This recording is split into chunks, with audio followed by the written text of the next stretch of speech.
Please, somebody. I can't get up. Sir! I'm coming! Give me your hand! I can't, my chest, I can't breathe. Look at me, look at me. I got you, hold on. Owen Harris pulled the old man off the pavement with both arms, ripped his only jacket off and wrapped it around the stranger's body. Son, you'll freeze without that.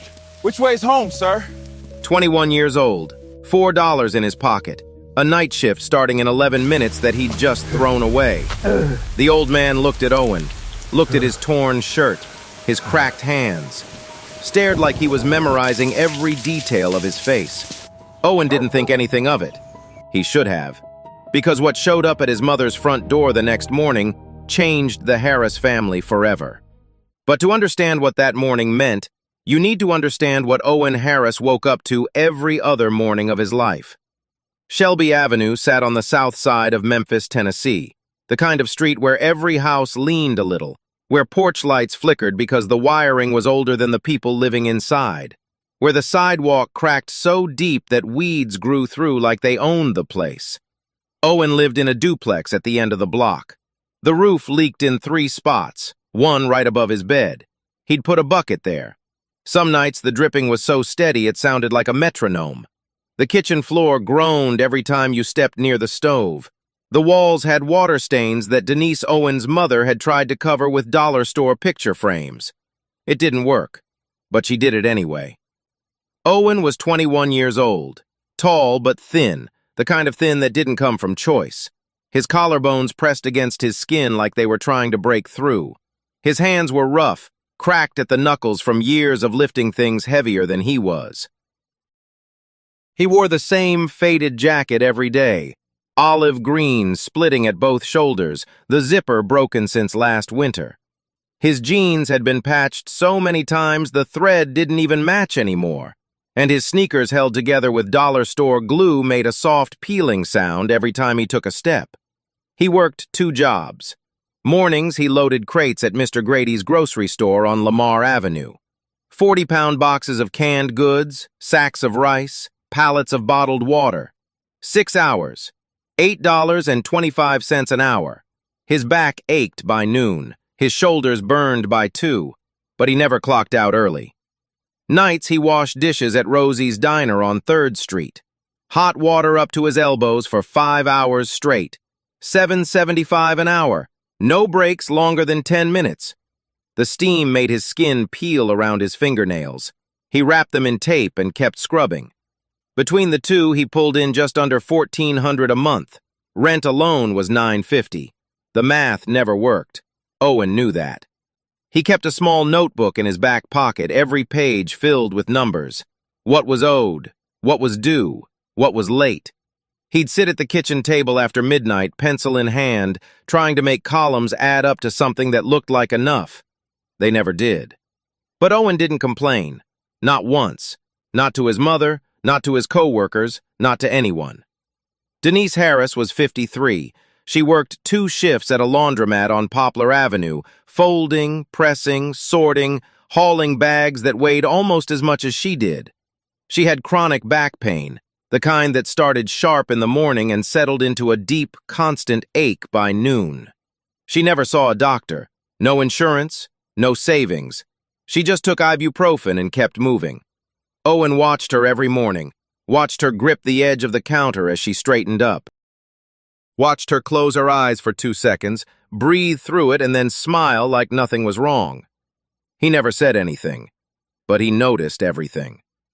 On the fridge door, behind a magnet shaped like a sunflower, was a folded notice. 3rd one this year. Final warning, pay the back rent or vacate by the 30th. Owen had hidden it there so his mother wouldn't see it. He'd already called the landlord twice, begged for an extension. Got 1 more week. 1 week. The electricity bill was 2 months behind. Owen had started unplugging everything before bed. The toaster, the microwave, the lamp in the hallway. Anything to keep the meter from ticking. He ate less so Denise could eat more. When she asked if he'd had dinner, he'd say, "Yeah, ate at the diner." He hadn't. Rosie's didn't feed the dishwashers. He just drank water from the tap and waited for the hunger to pass. Every morning before work, Owen walked past Mrs. Patterson's house 3 doors down. She was 70, lived alone, and her front steps were rotting so bad one of them had caved in. Nobody fixed it. The city didn't care. Her family didn't visit. So Owen fixed it himself. Found scrap wood behind the grocery store. Borrowed a hammer from a neighbor. Spent 40 minutes before his shift one Saturday morning nailing new planks into place. Mrs. Patterson came out with a plate of oatmeal cookies. Homemade. Still warm. "Owen Harris, you didn't have to do that." "Couldn't have you fallen, Mrs. Patterson." He took the cookies, thanked her, broke one in half, ate a piece, and slipped the rest into his jacket pocket. For his mama. That was Owen. He didn't talk about being good. He just was. Quietly, consistently, without anyone watching. That Tuesday evening, Owen left the duplex around 7:30. Sky was gray but calm. He zipped his jacket as far as the broken zipper would go and started walking toward Rosie's diner. It was a 25-minute walk. He knew every crack in the sidewalk by heart. He looked up once. Clouds were stacking thick, dark, moving fast from the west. He pulled the jacket tighter. He had no idea that in less than 2 hours, he'd give that jacket away to a complete stranger. The storm that hit Memphis that Tuesday night wasn't on the forecast. It came fast. 1 minute the sky was gray and heavy. The next, the wind shifted hard from the west and the clouds split open like something had torn them apart. Rain didn't fall, it attacked. Sheets of water slammed the pavement so hard the gutters overflowed in seconds. Hail pinged off car hoods, street signs rattled. The traffic lights on Shelby Avenue swung sideways and went dark one by one like someone was pulling plugs. Owen was 8 minutes into his walk to Rosie's diner when it hit. He didn't have an umbrella, didn't own one. He ducked under a bus stop awning and pressed himself against the glass. His jacket soaked through in under a minute. Water ran down his forehead into his eyes. His sneakers squelched. The glue on the left sole started giving. He checked the time on the cracked phone screen in his pocket. 8:41. Shift started at 9. 19 minutes. If he ran, he'd make it. Barely. He stepped back into the rain and started moving. 4 blocks north of Shelby Avenue in the opposite direction, Gerald Whitfield was already in trouble. He'd been at Elmwood Cemetery since 4 o'clock that afternoon. Same bench, same plot, same white carnations, Eleanor's favorite.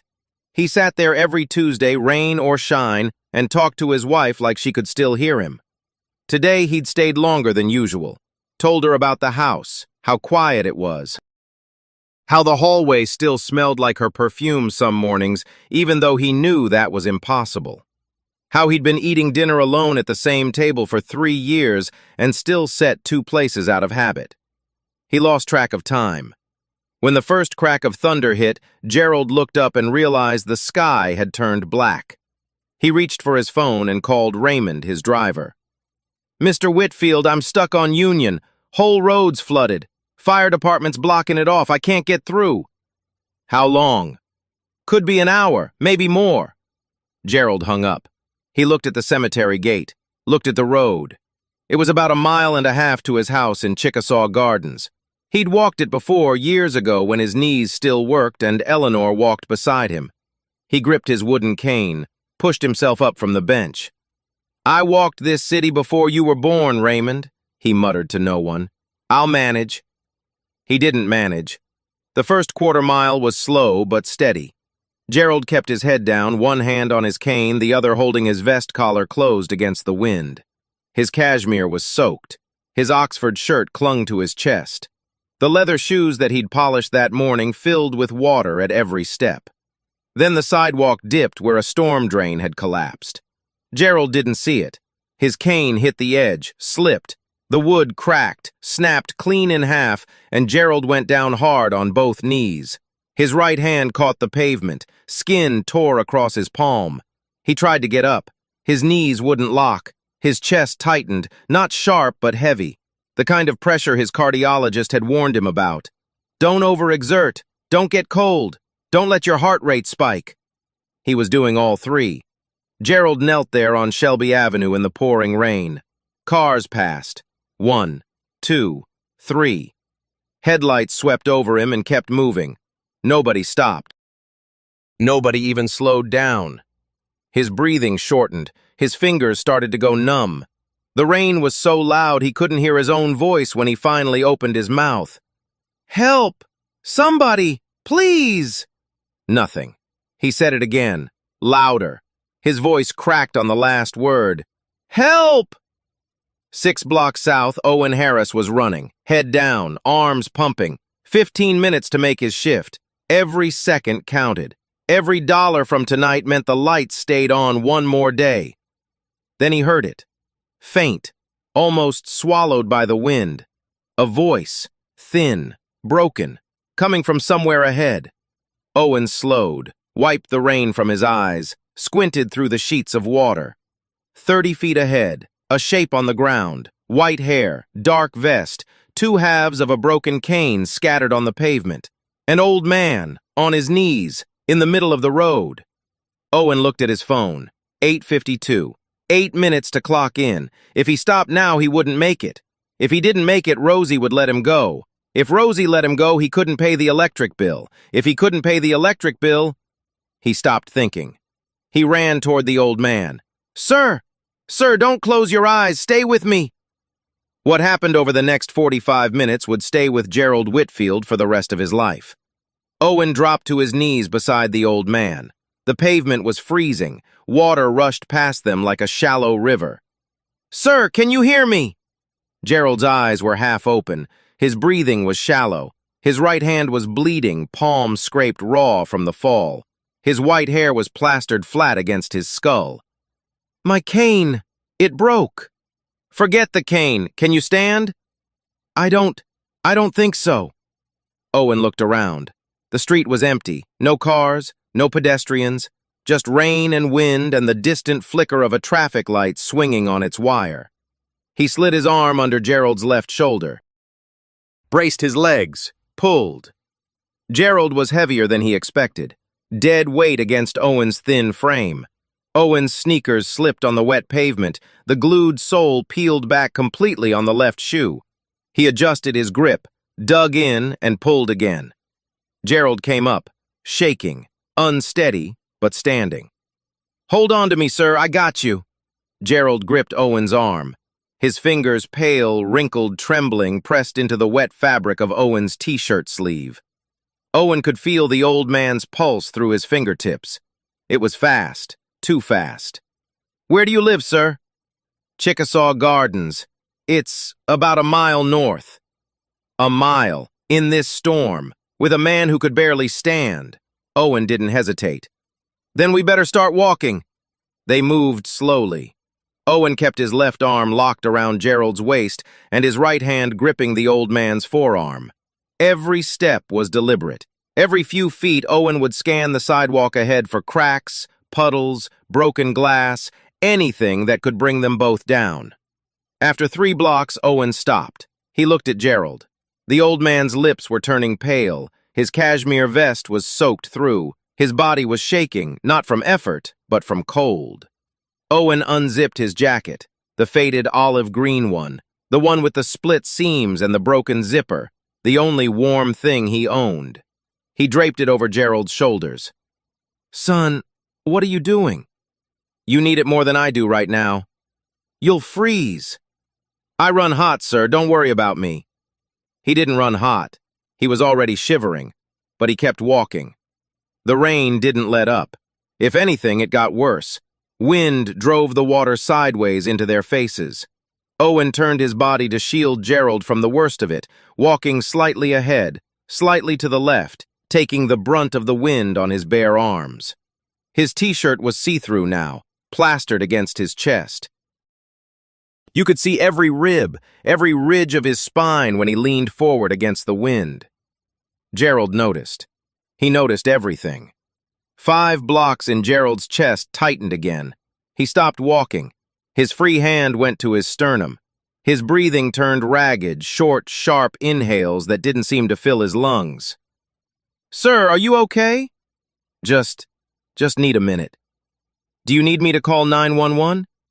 No hospital, just let me sit." Owen looked around. There was a porch 3 houses up covered with a low step. He guided Gerald toward it, eased him down onto the dry concrete under the overhang. Gerald sat with his back against the railing, eyes closed, chest rising and falling in uneven intervals. Owen crouched beside him, one hand on the old man's shoulder. They stayed like that for almost 5 minutes. The rain hammered the porch roof above them. Water poured off the edges like a curtain. Owen watched Gerald's breathing, counted the seconds between each inhale, waited for the rhythm to steady. He didn't check his phone. He didn't think about Rosie's. He didn't think about the electric bill or the eviction notice or the $4 in his pocket. He just stayed. When Gerald finally opened his eyes, he looked at Owen for a long time. Really looked. At the kid's soaked t-shirt, his cracked hands, his ruined shoes, the way he crouched there, patient, calm, steady, like he had nowhere else in the world to be. "Why did you stop, Owen?" "Sir?" "Out there. In the rain. Why did you stop for me? Nobody else did." Owen was quiet for a moment. Rain dripped from his hair down the bridge of his nose. "My mama always said if you can help, you help. Don't matter who, don't matter when." Gerald stared at him. Then he nodded slowly. Something shifted behind his eyes, something Owen couldn't read. "Your mother raised a good man." "She'd say she's still working on it." Gerald almost smiled. They started moving again. Slower now. Gerald's breathing had steadied, but his legs were weak.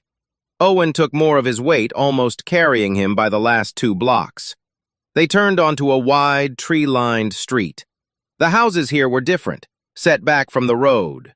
Long driveways, iron gates, manicured lawns even in the rain. Owen had never been in this part of Memphis. Gerald pointed ahead. "That one, with the stone columns." Owen looked. A large house, not a mansion, but close. 2 stories, warm light glowing through tall windows. A wrought iron gate that swung open automatically as they approached. A gravel driveway, white stones perfectly raked. Owen's shoes crunched on the gravel. One shoe, anyway. The other just slapped, the sole was completely gone now. He walked Gerald up the front steps, helped him sit down in a cushioned chair on the covered porch, checked his breathing, checked his hands, made sure the bleeding on his palm had stopped. "You're okay now, sir. You're home." Gerald looked up at Owen. Rain was still streaming down the kid's face. His arms were covered in goosebumps. His lips had gone slightly blue. "Come inside, son. At least dry off." "I should probably get going." "Owen, come inside." Inside, Owen saw things he didn't understand yet. A hallway lined with framed photographs. Gerald shaking hands with men in suits. Gerald cutting a ribbon in front of a building. Gerald standing on a construction site wearing a hard hat surrounded by men who looked like they worked for him. Owen glanced at the photos. Didn't ask. He was more concerned with finding Gerald a dry towel. Gerald Whitfield had met a lot of people in 78 years. Business partners, politicians, contractors who smiled to his face and stole behind his back. People who wanted something. People who always wanted something. He had never met anyone like Owen Harris. The kid stood in the foyer dripping rainwater onto a hardwood floor that cost more than his mother's rent for a year. He didn't notice. He was too busy wringing out a towel and handing it to Gerald. "Here, sir. Dry your hair first. You don't want to catch pneumonia." Gerald took the towel, watched Owen scan the house not with envy, not with awe, but with the quick eyes of someone checking whether the old man had what he needed. Water, heat, a chair. "Sit down, son. I'll get you something warm." "Sir, you just nearly collapsed. You sit down, I'll figure out the kitchen." Gerald sat. Something about the way Owen said it left no room for argument.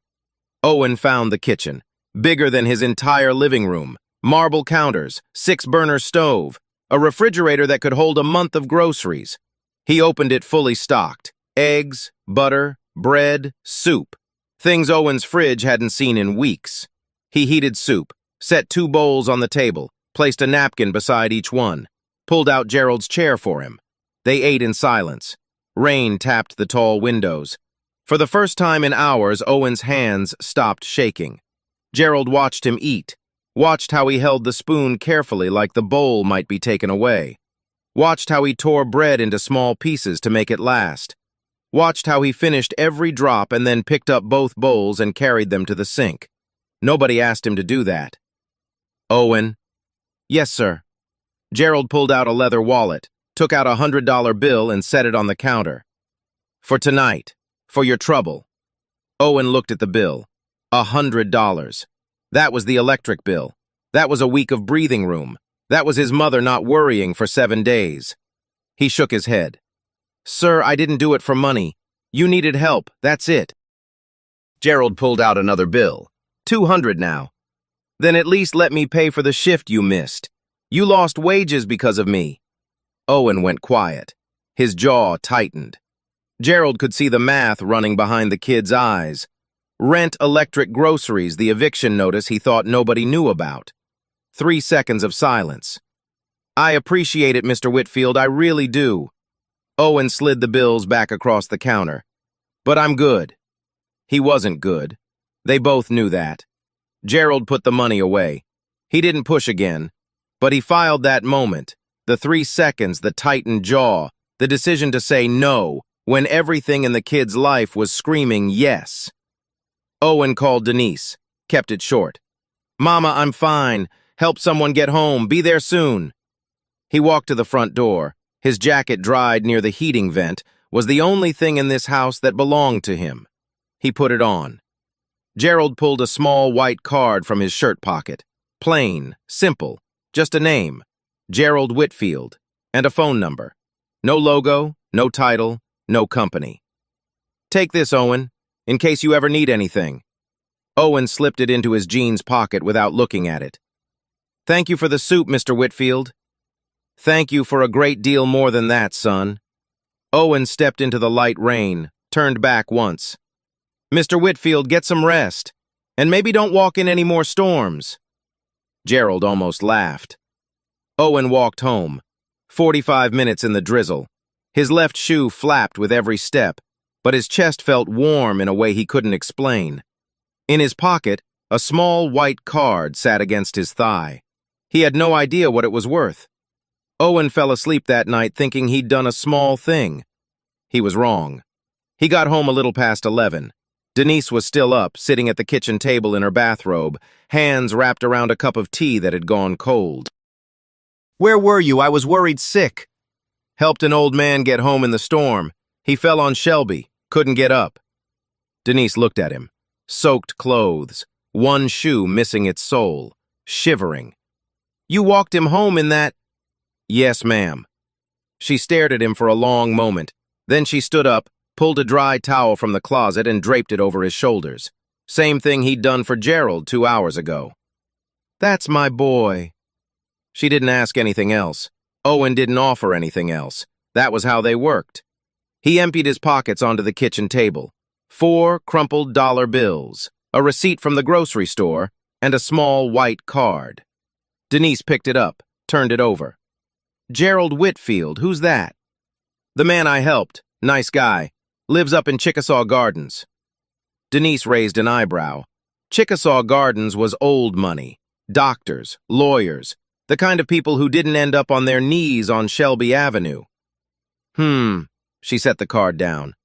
Get some sleep, baby. Owen showered, changed into dry clothes, fell asleep in under 3 minutes.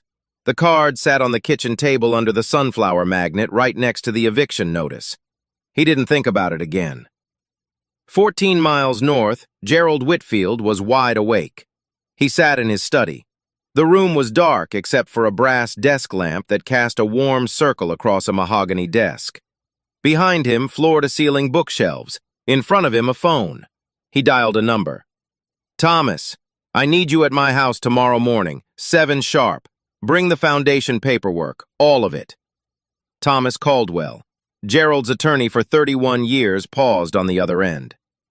Gerald, it's 11 at night. Which foundation? Eleanor's, the community initiative, the one she asked me to start before she died. Another pause, longer this time. Gerald, that file has been sitting in your drawer for 2 years. I know, bring it. He hung up. opened the bottom drawer of his desk, pulled out a thick folder, cream-colored, slightly dusty. The tab read, Whitfield and Sons Community Initiative. Eleanor's handwriting. He ran his thumb across the ink, looked at the framed photograph on his desk. Eleanor smiling, summer dress, the garden behind their house. I found him, Ellie. I think I finally found a reason. Outside, the rain had stopped. The sky was beginning to clear. 3 black SUVs would leave Gerald Whitfield's driveway at 6:45 the next morning. Owen Harris had no idea. Owen opened the door, and for the first time in his life, he had absolutely no words. It was 6:52 in the morning. He was already dressed, same jeans, same patched jacket, same broken sneakers. Cup of instant coffee in one hand, about to head to Mr. Grady's grocery store for the morning shift. Then he heard the engines. Not one engine, multiple. Deep, heavy idling, the kind of sound that didn't belong on Shelby Avenue. Owen looked through the kitchen window. His coffee hand stopped halfway to his mouth. 3 black SUVs, parked in a row outside the duplex. Tinted windows, clean, not a scratch on them. They looked like they'd been delivered from another planet. Mama, come here. Denise came out of the hallway, still tying her robe. What is it? Look outside. She looked. Her hands stopped moving on the robe sash. Owen, who are those people? I don't know. The door of the middle SUV opened. A man stepped out. Gray suit, navy tie, polished shoes. He walked to the rear passenger door and opened it.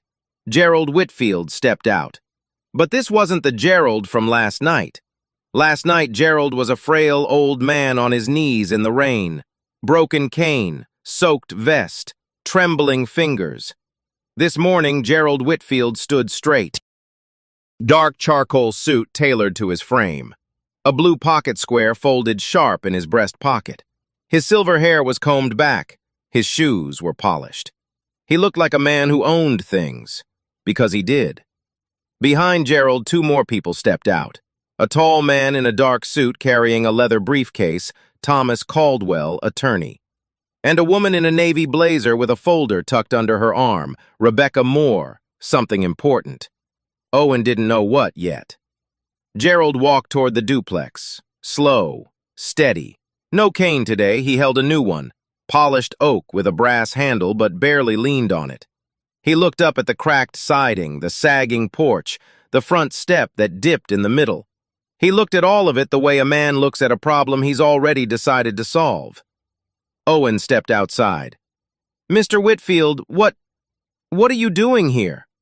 Gerald smiled, not a big smile, a quiet one, the kind that starts in the eyes. Told you I'd remember, didn't I? Sir, you didn't have to come all the way. Invite me in, Owen. Owen looked back at Denise. She nodded slowly, already smoothing down her hair with her hands, already embarrassed about the bathrobe, the cluttered kitchen, the cracked linoleum floor. They went inside. Gerald didn't look at the peeling wallpaper, didn't look at the water stains on the ceiling. He looked at the sunflower magnet on the fridge and the 2 pieces of paper tucked behind it. The white card he'd given Owen last night, and right next to it a folded notice. He didn't need to read it. He knew what a final warning looked like. He sat at the kitchen table. Thomas Caldwell opened his briefcase and placed a stack of documents on the surface. Rebecca Moore stood to the side, folder in hand, waiting. Mrs. Harris, my name is Gerald Whitfield. Your son saved my life last night. Denise looked at Owen. Owen looked at the floor. He didn't tell you that part, did he? He said he helped someone get home. He carried me a mile through the worst storm this city's seen in 5 years, gave me his jacket, missed his shift, refused every dollar I offered him. Gerald paused. Ma'am, I've built things my entire life. Buildings, bridges, roads. But I have never built anything as solid as what you built in that boy. Denise pressed her lips together. Her eyes were already wet. Thomas Caldwell cleared his throat. Mr. Harris, Mrs. Harris. He turned a document toward them. Gerald Whitfield is the founder and chairman emeritus of Whitfield and Sons Construction. It is one of the largest construction and development firms in the Mid-South region. Mr. Whitfield's company built the Riverside Medical Center, the downtown convention hall, and over 300 residential and commercial properties across Shelby County. Silence. Owen stared at the lawyer, then at Rebecca Moore, then at Gerald, then at the small white card on the fridge. Just a name, just a number, no logo, no title. Because a man like Gerald Whitfield didn't need a title on his card. Everyone who mattered already knew. Owen's mouth opened. Nothing came out. Denise sat down, not because she wanted to, because her legs gave out. Mr. Whitfield. Owen's voice was barely above a whisper. I didn't know. I swear I didn't know who you were. Gerald leaned forward, looked Owen straight in the eyes. I know you didn't, son. That's exactly why I'm here. He reached across the table and put his hand on Owen's arm, the same arm Owen had used to pull him off the pavement 12 hours ago. You helped me because I was an old man in the rain, not because of what I have, not because of what I could give you. You helped me because that's who you are. Gerald sat back, folded his hands. Now, I'd like to tell you why I brought Thomas and Rebecca with me this morning. Owen looked at his mother. Denise looked at Owen. Neither of them breathed. And what Mrs. Harris is about to hear, Gerald said quietly, is going to make her cry. And that's okay, because for the first time they're going to be the right kind of tears. Gerald Whitfield didn't come with charity. He came with a plan. He looked at Owen, then at Denise, then back at Owen. Before I say anything else, I want to tell you both something. About my wife. The room went still. Eleanor passed 3 years ago. Pancreatic cancer. Fast. Cruel. She was here 1 month and gone the next. Gerald's voice didn't break, but it slowed, like he was choosing each word carefully so none of them would cut him on the way out. Every Tuesday I visit her grave at Elmwood, sit on the same bench, bring white carnations, her favorite, talk to her like she can still hear me. Maybe she can. I don't know. He paused. Eleanor spent the last 10 years of her life trying to get me to do something with our money. Not make more of it. Use it. She wanted to build a fund, something for families who were 1 bad month away from losing everything. Scholarships, home repairs, job training. She had the whole thing planned out. Gerald opened the cream-colored folder, Eleanor's handwriting on the tab. She asked me to start it before she died. I said I would. He looked down at the folder. I didn't. For 2 years, this sat in my desk drawer. I told myself I was too busy, too tired, too old. But the truth is, I stopped believing there was a point. He looked at Owen. Last night, you changed that. Owen shifted in his chair. He didn't know where to look. You pulled me off the ground in the rain. You gave me your only jacket. You walked me a mile on a shoe that was falling apart. You fed me soup in my own kitchen. And when I tried to pay you twice, you slid the money back and said you were good. Gerald shook his head slowly. You weren't good, Owen. You were broke. You were cold. You were about to lose your home. And you still said no. Denise's hand went to her mouth. She looked at Owen. He looked at the table. That's when I knew, Gerald said. That's when I knew Eleanor was right, and I was done waiting. He nodded at Thomas Caldwell. The attorney slid 3 documents across the table. First, Gerald tapped the top document. Full academic scholarship to the University of Memphis. Construction management program, 4 years. Tuition, books, supplies, living expenses, all covered.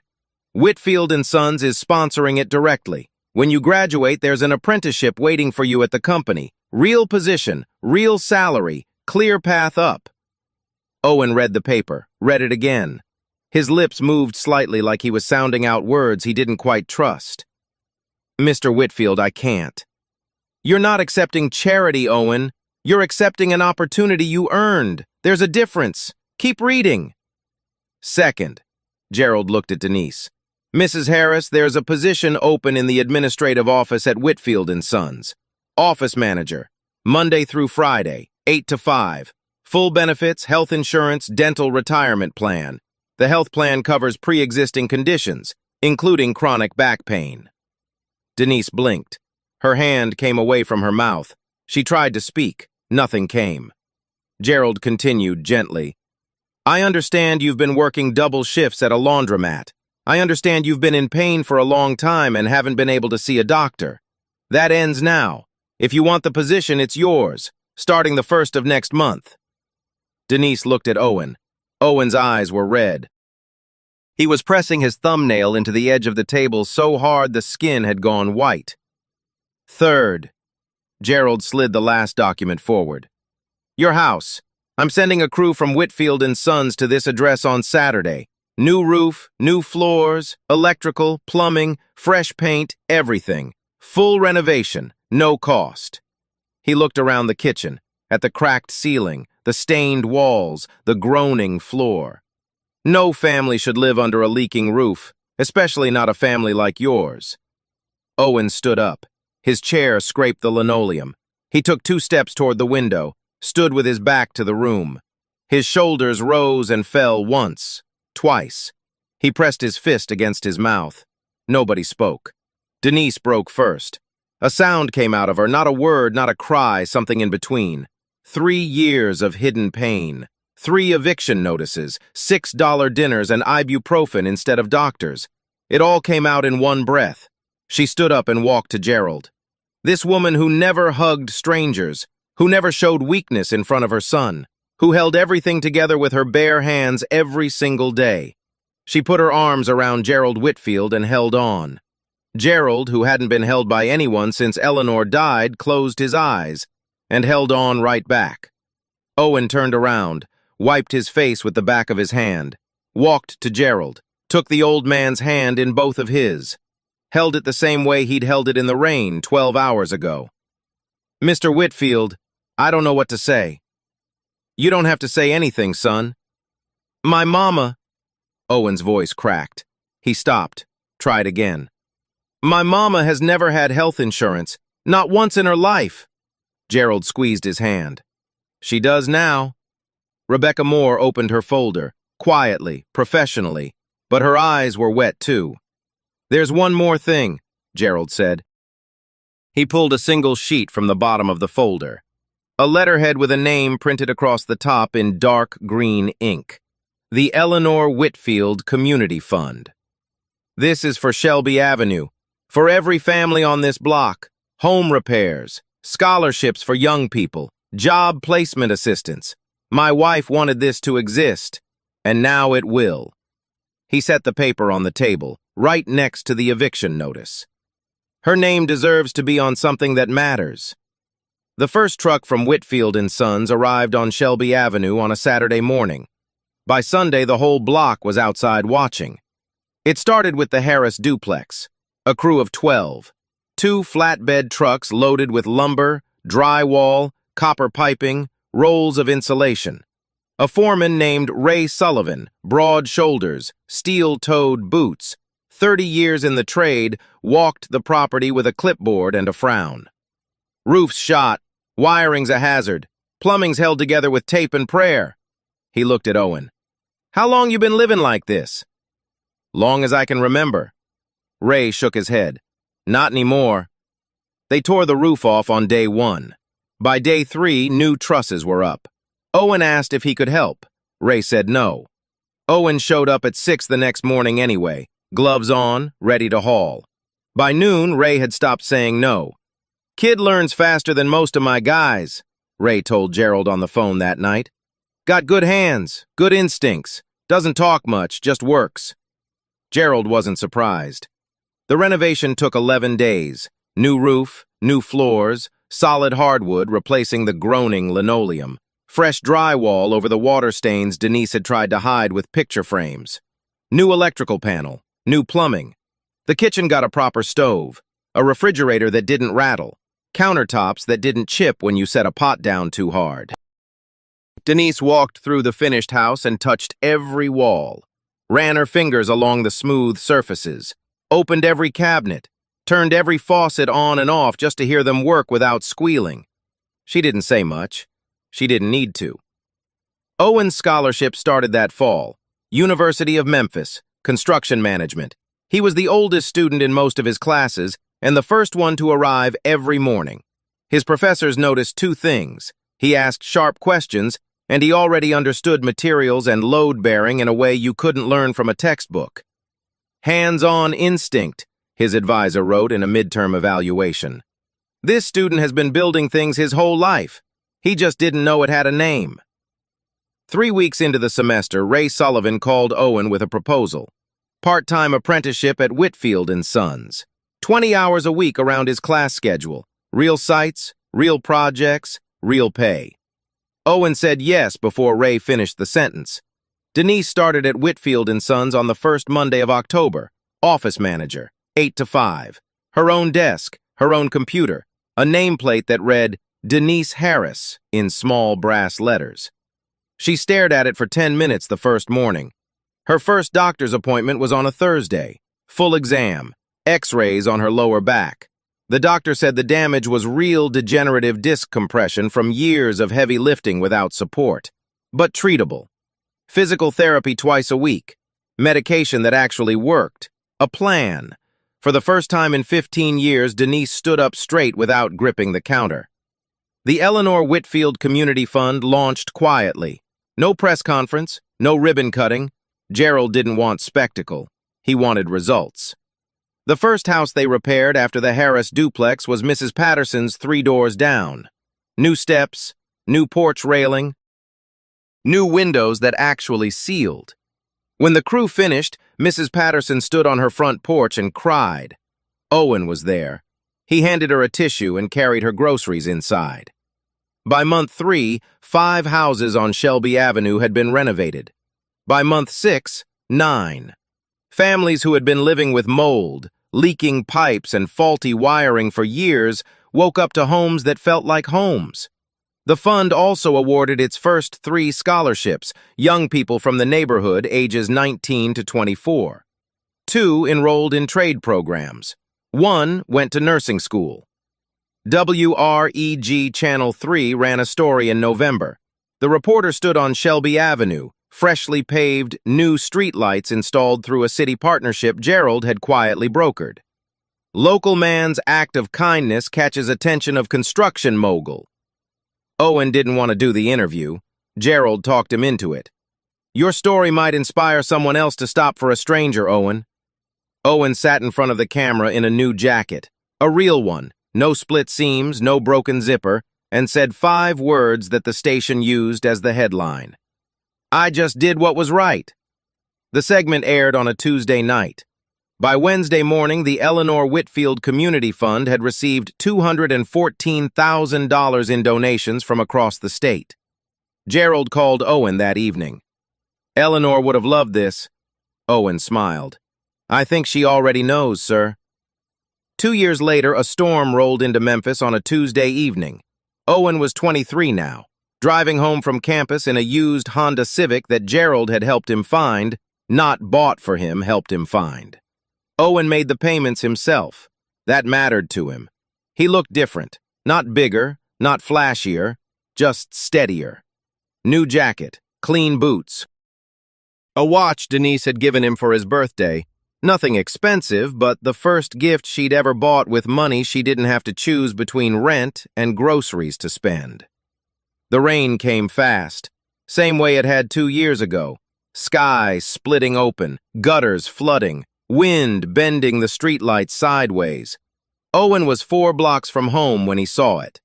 A figure on the sidewalk, older man, hunched against the rain, one hand on a mailbox trying to keep himself upright.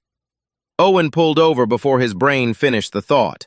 Engine off, door open, feet on the wet pavement. Sir, you all right? Can I help you? The man looked up. 80, maybe older. Confused, soaked through.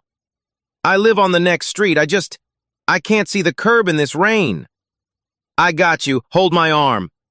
Owen walked him home. 3 blocks. No umbrella, no hesitation. The old man thanked him 4 times.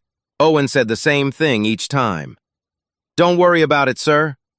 But here's the part that matters. When Owen got back to his car, 2 other vehicles had pulled over behind his. Doors open. Two young men, early 20s, already out in the rain, checking on a woman sitting at a bus stop with a toddler on her lap. Owen recognized them. Both from Shelby Avenue, both Eleanor Fund scholarship recipients. One was in a welding program. The other was 6 months into an electrical apprenticeship at a firm downtown. They saw Owen, nodded. Didn't need to explain. They already knew what you do when it storms. Owen called Gerald that night. "Mr. Whitfield, you won't believe what happened today." "Try me," Owen told him. The old man on the sidewalk, the two cars that pulled over, the woman and the toddler. Gerald was quiet for a long time. "Eleanor would have loved that, Owen." "I think she already knows, sir." It became a tradition. Every time a storm hit Memphis, Owen and the Eleanor Fund volunteers drove the neighborhood, checking on elderly residents, helping people get home, making sure nobody was left on their knees in the rain. They called it the Storm Walk. Last Tuesday, Owen sent Gerald a text message. Short, simple. "Storm tonight. We're heading out. 6 cars this time." Gerald, 80 years old now, slower but still stubborn, typed back one line. "Make it 7. I'm coming too." Owen Harris didn't save Gerald Whitfield because he knew what would happen next. He saved him because no one else stopped. 1 jacket, 1 mile, 1 storm. That's all it took. When was the last time you stopped for someone when you didn't have to? Tell me in the comments. If this moved you, hit like, share it with someone who needs it, and subscribe. You know what to do. Owen Harris had every reason to keep running that night. He stopped anyway, not because he knew who Gerald Whitfield was. He stopped because no one else did.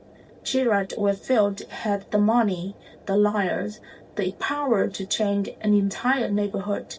But for 2 years, his wife's dream sat in a drawer collecting dust, because he had lost faith that goodness still existed. Then a kid with $4 in his pocket and 1 shoe falling apart pulled him off the pavement, gave away his only jacket, and refused every dollar offered to him. That night, Gerald didn't just get rescued from a storm, he got rescued from giving up. Owen didn't unlock a fortune, he unlocked a man's belief that people like him still walk this earth, and that belief built roofs, funded scholarships, and gave an entire street a second chance. Think about this. If the cost of doing the right thing is everything you have left, is it still the right thing? And what dies inside a person when they walk past someone on their knees in the rain and never look back? Tell me in the comments. I read everyone. If this story moved you, share it with someone who needs it.